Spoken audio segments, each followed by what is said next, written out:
Hi there, my name is Marley and welcome back to my channel, Marley Reads a Lot. Today I'm going to be starting a reading vlog for the Summerween Readathon that is taking place from July 2nd to July 8th. This is hosted by Gabby from Gabby Reads and Olivia from oliviareadalatte, two of my favorite booktubers, and this readathon is centered around reading spooky books during the summer months. This is my second year participating, which is very exciting, and there are a few prompts to try and accomplish throughout the week as well. One of them is to bake or make a drink with one of your spooky reads. The second one is to read a book in the dark. The third one is to read a paranormal book. The fourth one is to read a horror book. And the last prompt is to read a book with black or orange on the cover. So I just wanted to go through the three books that I want to read this week. One of the first ones is The 7.5 Deaths of Evelyn Hardcastle by Stuart Turton. So I'm really excited about reading this book. It is about this woman, Evelyn Hardcastle, who seems to be stuck in some sort of time loop where she just keeps dying over and over. And then there's this other character who is the main character who is trying to figure out who is killing her in order to stop the cycle. And I'm pretty sure he keeps waking up in different people's bodies, like different witnesses, and that is how he finds out the different clues as to who her killer is. So it sounds really, really cool. I love the time loop aspects, as I really enjoyed seeing that in Happy Death Day, the movie. And I just love where we're trying to figure out who the killer is. The next book that I want to read is The Death of Mrs. Westaway by Ruth Ware. This is a story about our main character, Hal, who gets notified that her ancestor, Mrs. Westaway, has died and that she is a part of the will. However, she does not have an ancestor named Mrs. Westaway. So it's kind of like a mystery surrounding that and just like surrounding this mysterious inheritance from Mrs. Westaway. The last book I want to read is The Invisible Girl by Jewell. This is about a character named Owen who gets fired from his job due to some sort of like sexual misconduct, and then after that he gets involved in the incel community online, and then there is a missing girl aspect as well. This one sounds like I'll have to let you know more about the plot once I get into it. So yeah, that's my TBR for the month, and now we'll just get into the vlog and we'll find out more about each of the books, which I'll let you know, and we'll see how much I like them and if I would recommend them.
What kind of tones?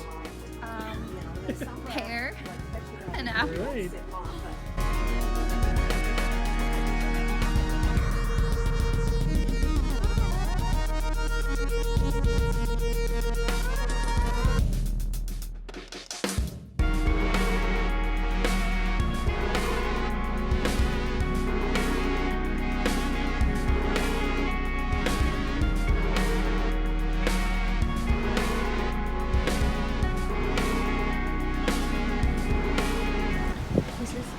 Reading in the dark. Happy Summerween. Hey guys, so it is actually like halfway through Summerween and I'm just now doing a sit down update. As you saw, I went away for the weekend. I did some hiking, wine tasting, book shopping. I got those two books that I showed you guys. So I didn't really have time to do actual reading. But now that it is Monday, I have been reading The Seven deaths of Evelyn Hardcastle. What is it with Evelyn and then number 7 in titles? It's kind of weird. It's kind of a weird coincidence. But I think I pretty much described what this book is about. So there's this guy reliving the same day, and Evelyn Hardcastle just keeps dying, and he's trying to figure out who the murderer is, right? So initially I didn't love the vibe of this book. The writing is very like old-timey. Like it reminds me of a classic novel or like one that was written a while ago. So I wasn't loving that style initially, but I'm 38% of the way through now and it's not bothering me anymore really, so there's that. It's also kind of interesting because there's things that were revealed in the synopsis that I've already talked about that were sort of reveals in this book that don't happen initially. Like we don't even know the identity of our main character, which is in the synopsis that his name's Aiden, but you don't know it until like 35% of the way through. And then you also don't even know that Evelyn Hardcastle is the one that's dying, I think, until a little bit of the way through. But I guess the synopsis just like had to say those things so you knew what it's about. But what's interesting is the time loop is not exactly what I pictured. What did I say his name was? Aiden? Whatever. Our main character is going into these different hosts each day and sort of going through the day through their perspective, and so you're learning a little bit more each time, but every day is literally the exact same day. So like when he's in one body, he can interact with himself in another body that's like from the future or from the past. Like they are all happening simultaneously. It's just that he resets in another body. But it's kind of weird because it's one of those like, it's almost like a time travel thing because every one of his experiences has already happened when he's experiencing it. You know what I mean? Like it's definitely trippy. And another interesting thing is that there's apparently other people that he's competing against that I think are also possessing people that are also trying to figure out who's killing Evelyn. And they're trying to tell this person, this kind of ominous figure first. It's like a competition as well. So there's a lot going on. It's definitely hard to keep track of everything. First of all, there's so many different characters and a lot of them are men. So that is kind of hard to keep track of, like all their names and who they are and who are hosts that he's possessing. But then all of the time loop, time travel, I want to say, all of that stuff is definitely like hard to keep track because it's not necessarily in like a certain order. Like he's kind of going all over the place.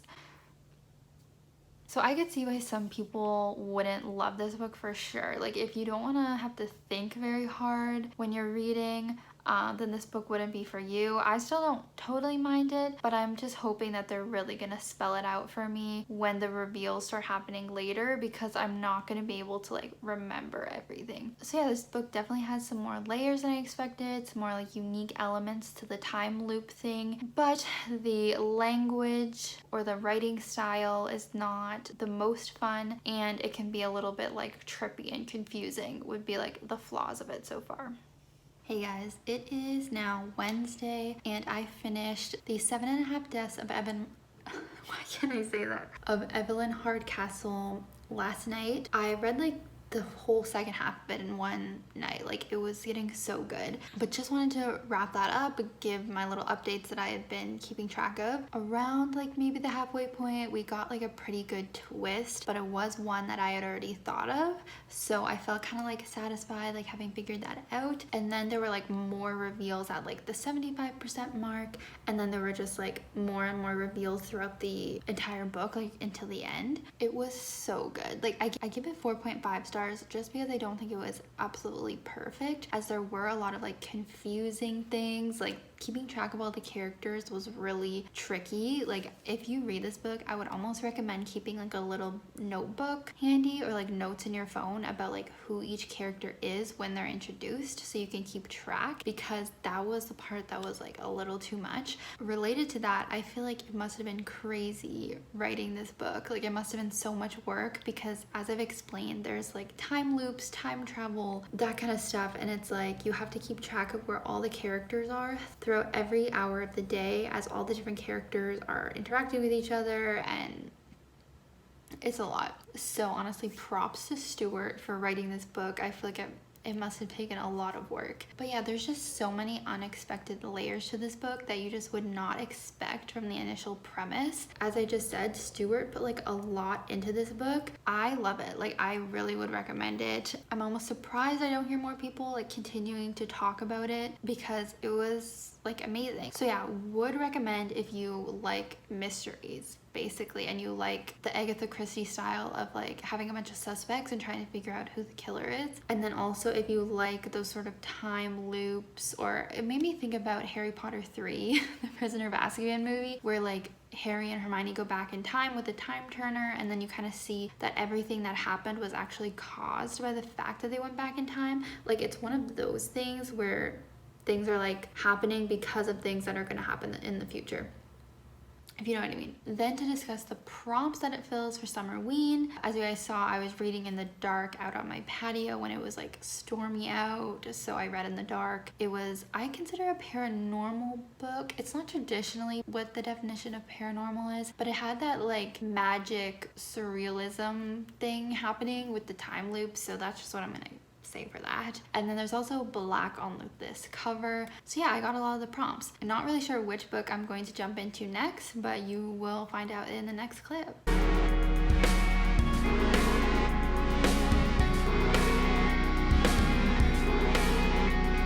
Hey vlog. So it's been like over 24 hours since I updated. It's just been kind of busy for me, kind of stressful. Had a doctor's appointment today. It rained on me. It was really terrible.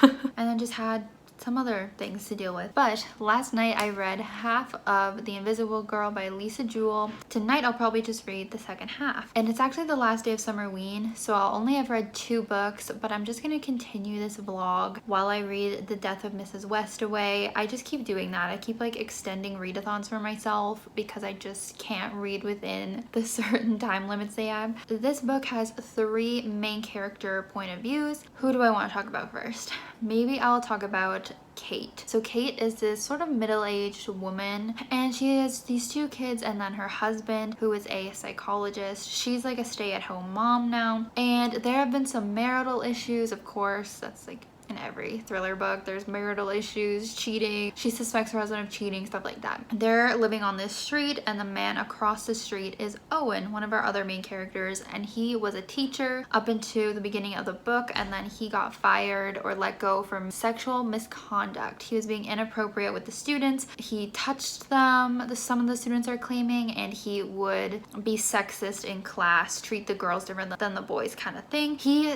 sees that he has nothing wrong, and he ends up getting involved in the incel community, which means involuntarily celibate. If you don't know, it's basically a group of men that feel like they deserve to have girlfriends and they deserve to have love, and they think that women just like hate them for, it's hard to explain. I feel like I'm messing this up.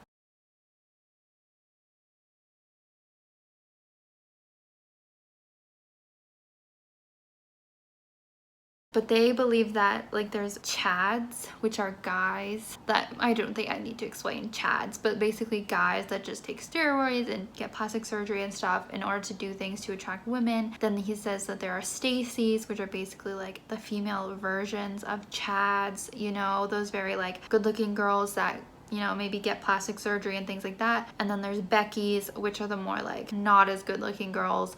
Either way, they all kind of reject the incels. So he gets involved in that community a little bit. And then the third POV is this teenage girl who is a patient of Kate's husband, and she's the one that Kate initially thought her husband was cheating on her with. So there's a lot of themes of like sexual misconduct, potentially pedophilia with the younger aged girl, just like sexual assault, sexual themes in this book. I actually, when I was reading it, wasn't really taking down many notes. I didn't really have that many things to say, and I think that's kind of common with Jewell, that I just don't even want to stop and think during her books. They're just very addictive. I just want to keep reading. In fact, the 2 other books of her I actually read in 24 hours or less than 24 hours each. So this will be my first one I didn't do that with, but I definitely could have because it's just so easy to read. But I didn't really think of anything major that I want to say. There definitely is a mystery in this book, as the young girl Sapphire does go missing, and I think one of the obvious suspects would be Owen, as he clearly has some weird issues with women. And I'm even gonna throw out there that I sort of suspect Kate, because I feel like even though she might seem like the most sane of our main characters, the most understandable or relatable, I kind of suspect her. I just feel like she's had a little bit of creepy behavior as well. But yeah, there's a lot of like sexism issues in here. That's what I'm thinking so far. It is interesting hearing about like the incels, just knowing that people think that way. It's kind of crazy. But yeah, that's all I have to say for now. I'll let you know when I finish it and what I end up rating it.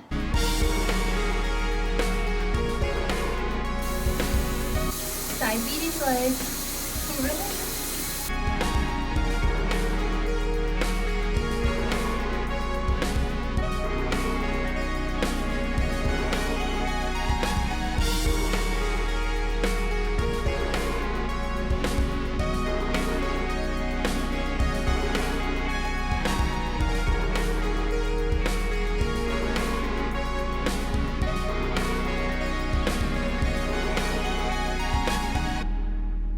So I finished Invisible Girls this morning and I gave it 4 stars. I think it was really good. I think Lisa Jewell's writing is amazing, so addictive. You just don't want to stop reading. Like, I stayed up half an hour later than I normally do reading last night. I just couldn't quite finish it, so I finished it this morning. Really loved it. The only thing that can't make it perfect, and I noticed this in Then She Was Gone by Lisa Jewell as well, where I just loved it, but the mystery was lacking. Like, it was pretty clear what was happening or what like the twist was going to be. So that's the only thing that has to take away a star from this, because we didn't have that many suspects for the crimes going on. It was pretty obvious like who is gonna be, I guess. But I guess that's a testament to Lisa Jewell that like it can be obvious what's happening, but she still makes it really good. Moral of the story, moral of the book, men are evil. Not all men, but actually it kind of has the message of like some men can be really evil, obviously sexually assaulting women and all that stuff, but then it's not all men, and it really has to do with like sexism, which I think I already said. That's like a really big theme. So yeah, would recommend, but don't expect this to be too much of like a twisty thriller with that many like big reveals. But Lisa Jewell still writes some really great, really interesting stories, and I'm looking forward to reading just more of her backlist.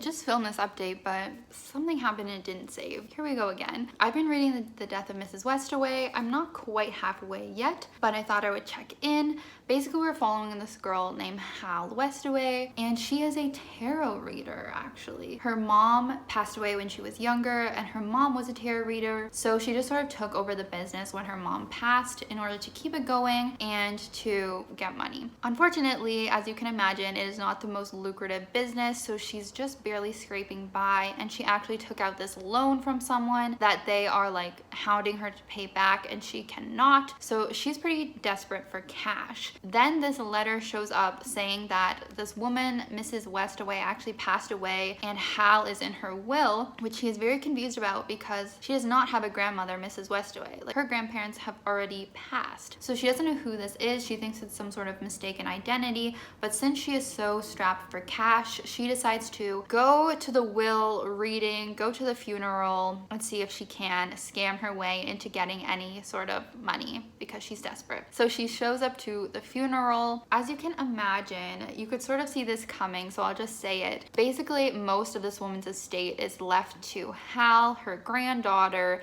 and like all the kids are left out of the will. So everyone is shocked because they've never met this girl, and Hal is really shocked too because she doesn't know why all this cash, all this this estate is being left to her because she doesn't think she's actually related. So it's sort of a mystery of what's going on with that. We are also getting some flashbacks that are sort of giving us a little bit more information on how Hal might actually be related to this family. I will say this book was definitely a little slow to start. It's a bit more interesting now that she's actually there at the house with the other family members, but I don't really know if the mystery is going to get that great because I won't say the details of those flashbacks, but I can already see where it's going with the flashbacks and what's gonna end up happening. I don't know. It's not definite or like set in stone, my theory, but I just can see the way that it might end up going. So I'm just gonna try and plow through it the rest of the day because I want to start my books for the tarot readathon, which ironically, she's a tarot reader in this book, so it's kind of funny. But yeah, I'll let you know if it gets any better and just let you know my thoughts as I go.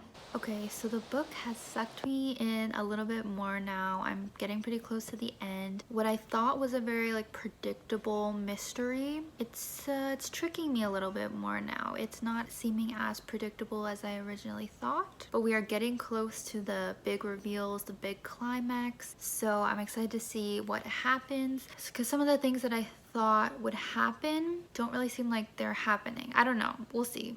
Very intrigued to see what will go on in these final pages. Here we are at the end of my Summerween vlog. I just finished The Death of Mrs. Westaway by Ruth Ware, and unfortunately I have to report that the twist at the end was something that I had guessed way back at the beginning of the book. It was like my very first inclination, the very first thing I thought of is what ended up happening. So partway through the book I was like, okay, I guess they're not going that route. Maybe I was wrong, but we weren't wrong. It was pretty predictable. I still give it 4 stars because I'm not a very critical reader for one thing, but also I just really do continue to enjoy Ruth Ware's writing. I think she's very talented. I mean, I read this in pretty much a day, like 2 days at most, I guess, which just shows how good it is, how like the pacing's really great, the descriptions of like the settings, and there's definitely a good amount of like creepy factors and stuff that she puts in there, but the twists are just never that shocking. So yeah, so to wrap up this vlog, as you guys saw, I read the 3 books. I think obviously my favorite one was The 7.5 Deaths of Mrs. Westaway. That was just such a unique reading experience for me, and you guys saw my mind be like blown by it. The second best book I would say was Jewell. Even though both of these books didn't have the best twist, I guess this one would have been the better one just because, I don't know, it was again more of like a unique story, and both of these authors are like really good writers, so recommend their books. But then yeah, this one would be in last place, but I still gave both of them 4 stars. Really highly recommend still. So that's the end of my Summerween vlog. I didn't do all the prompts and I extended it for myself, but you know, it is what it is. I still really enjoyed having a week of just reading thriller books, reading some spooky books, which is always just a fun time for me. As you may have noticed, I don't get as scared reading thriller books anymore. I think because I live with my boyfriend who's always here, so I don't have the chance to get scared living alone. So that has been nice. Anyways, just the usual stuff. Please comment, like, and subscribe. And until next time, see you in my next video. Bye.